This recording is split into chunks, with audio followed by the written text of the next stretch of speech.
ঈশ্বরগঞ্জে যারা আছেন ভিডিওটা উড়াদুরা শেয়ার করেন। বলেন যখন প্রয়োজন হয় দিব।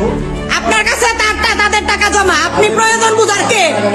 আপনি প্রয়োজন বুঝার কে? জমা আছে, আমি আমার হিসাব মতো- না জমা আছে না, আপনাকে তারা বিশ্বাস করে, আপনাকে বিশ্বাস করে, হ্যাঁ আপনাকে বিশ্বাস করে আমার মা আমার ভাইরা লিখে দিছে আপনি বেচাইছেন জায়গা, আজকে 12 বছর আপনি টাকা দেন না, আপনি তার সে টাকা চাইতে আসছে, আপনি বলেন পরে দিব, আমার কাছে জমা আছে। 2000 তো হবে না ভাই।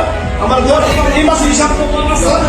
2000 দেন, 2000 দেন। এই যে টাকা চাইলে এরকম দৌড় দেয়, টাকা চাইলে এরকম চলে যায়, আবারও করবো, যাও। হ্যাঁ যা পারো করবো যখন সময় হবে তখন দিব। না, সময় না, সময় আপনার 12 বছরও হয় নাই। কেন আমি তুমি তাদের গার্জিয়ান আমি, হ্যাঁ তাদের গার্জিয়ান আপনি, কি গার্জিয়ান? মাইরা দিরা খাইতেছেন, কি এর গার্জিয়ান আপনি? চাচা একটা প্রমাণ দেন, চাচার কি করছেন আপনি?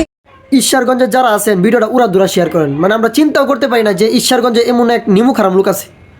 মানে ভিডিওগুলো দেখার পর এখন আফসোস করতেছি, সত্যি কথা বুকে হাত দিয়ে বলতেছি, শাহিন ভাই আমরা মন থেকে ভালোবাসতাম, চিন্তা করছিলাম এবারের বুটটা হাত পাকাই পড়বে, কিন্তু তার এগুলা ভিডিও দেখার পর এখন নিজে নিজে আফসোস করতেছি, মানে কার পিছনে কী করতেছি।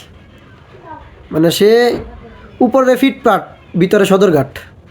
ভিডিওগুলো দেখেন এবং আপনার মতামত কমেন্টে জানাই দেন। সে কিন্তু একসময় বিএমপি থাকাকালীন সে কিন্তু এমপি আসিল, এখন সে জামাতে যোগ দিছে, দাঁড়িপাল্লায় যোগ দিছে, কিন্তু দাঁড়িপাল্লায় যোগ দিছে ব্যক্তি হিসাবে কিন্তু তাকে আমরা অন্তর থেকে ভালোবাসতাম, কিন্তু এগুলা ভিডিও দেখার পর সে যে আড়ালে পর্দার আড়ালে এগুলা করে, এগুলা কল্পনারও বাইরে ছিল। ভিডিওগুলো দেখেন।